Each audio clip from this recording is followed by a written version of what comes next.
петочните попладневни вести на Слободен печат.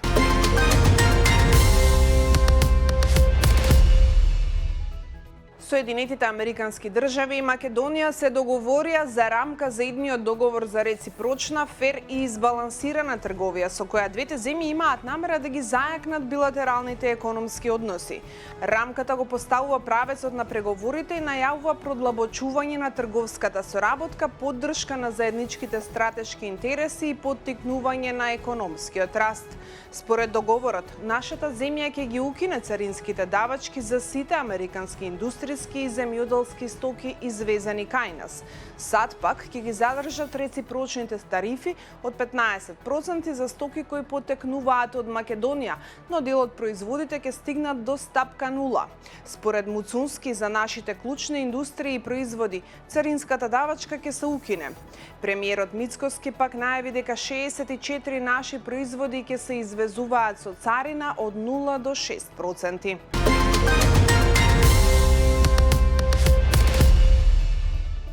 Во Кривичниот суд Скопје денеска продолжува судењето за случајот онкологија 1.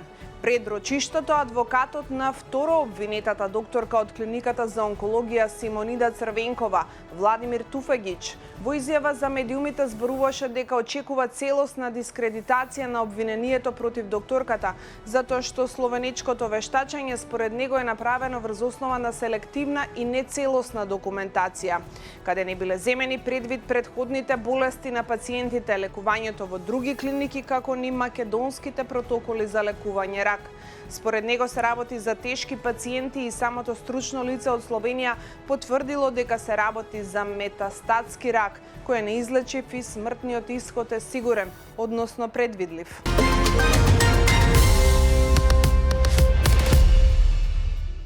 По информациите за енормно загадување на водата за пиење и за основни потреби на подрачјето на Струга, основното јавно обвинителство Струга оформи предмет за да се испитаат причините и евентуално сторени кривични дела против животната средина и природата. Во координација со МВР ОВР Струга, издадена е наредба за правосудната полиција да изврши увид на локацијата во село Шум, каде се сместени изворите од кои подрачјето на градот Струга се снабдува со вода за пиење, информираат од обвинителството. При увидот дополнуваат оттаму, треба да бидат присутни и надлежни инспекциски служби од областа на животната средина, од Агенцијата за храна и ветеринарство, како и од Центарот за јавно здравје.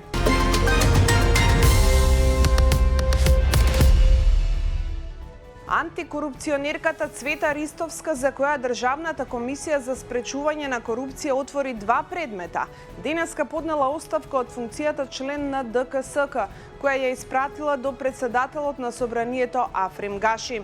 ДКСК отвори 2 предмета за да ја испитува својата колешка затоа што не ги пријавила фирмите на незините деца во незиниот анкетен лист, а фирма на еден од синовите добивала пари во кампањата за председателските избори во 2024 година, објави Телма.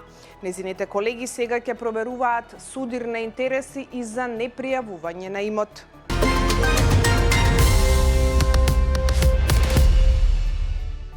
Оркестрираните напади и воскреснувањето на бонусите на поранешното специјално јавно обвинителство пред изборот на републички јавен обвинител стана ново оружје против Ленча Ристовска, која донесе одлука да биде замрзнат имотот на ВМРО ДПМН. Ја тужи владеачката партија и одлучи да влезе во трка за обвинителското столче.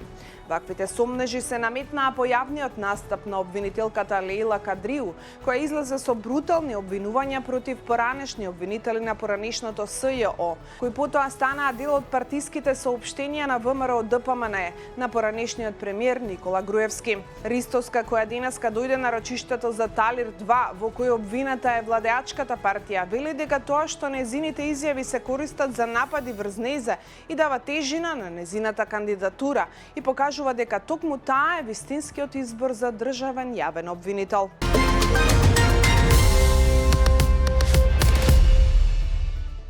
Разорен пожар што избувнал во раните утренски часови во работнички хостел во Будакеси, западно од Будимпешта, однесе повеќе човечки животи, а над 20 луѓе се повредени откако пламените јазици го зафатиле покривот на адвокатната зграда, објави унгарски Daily News. Пожарот избувнал во 2 часот и 15 минути по полноќ во петокот во хостелот Спорт на улица Жичи Петар, кој бил користен за сместување работници. Надлежните веруваат дека експлозија на плинска боца можеби го предизвикала пожарот. Покривната конструкција целосно изгорела, а објектот неколку пати повторно се запалувал дури и откако пожарникарите почнале со гаснење, што значително ги отежнало спасувачките напори. Пожарникарите спасиле голем број луѓе од објектот исполнет со чад, додека пак други успеале сами да избегаат.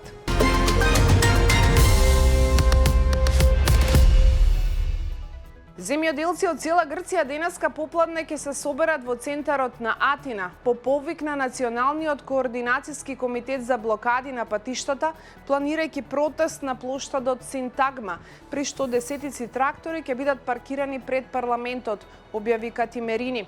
Организаторите најавија дека земјоделците ќе почнат да пристигнуваат во Атина околу 15 часот, а главниот протест е закажан за 16. Демонстрантите планираат да преноќат во главниот град и да заминат во сабота напладне.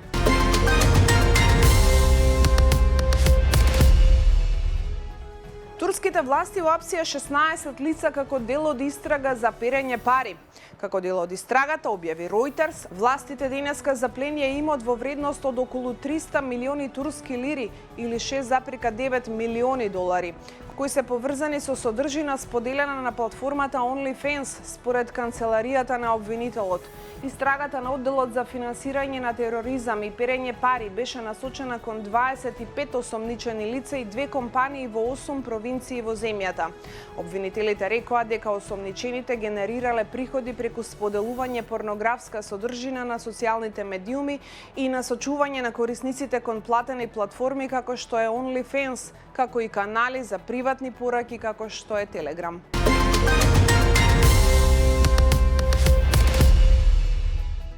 Кремљ денеска објави дека новата рунда мировни преговори за Украина ќе се одржи на 17 и 18 февруари во Женева. Навистина постои договор што ќе се случи следната недела, изјави портпаролот на Кремљ Дмитрий Песков за време на брифингот со новинарите. Претходните рунди разговори се одржаа во Абу Даби, а руската делегација ќе ја предводи советникот на Кремљ Владимир Медински.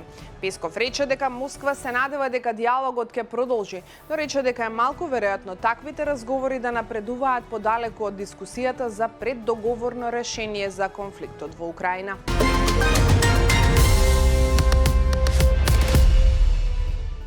Европските и светските лидери денеска пристигнаа во Баварија, каде што до недела се одржува Минхенската безбедносна конференција, најголемиот светски состанок за прашања од одбраната и безбедноста, но овогодинешната средба се одржува во сенка на видливи пукнатини во трансатлантските односи.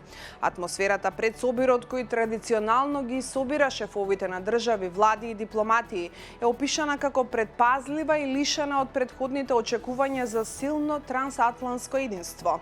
Европски министер за надворешни работи, кој побара да остане анонимен, изјави за Financial Times дека се надева дека конференцијата ќе биде здодевна, алудирајќи на желбата да се избегнат понатамошни политички превирања или остри пораки преку Атлантикот.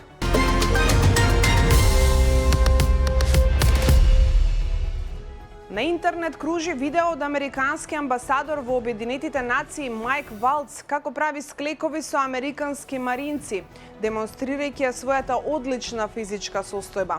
Видеото е снимено за време на посетата на 52 годишниот Валц на Женева и брзо стана вирално, собирајќи милиони прегледи.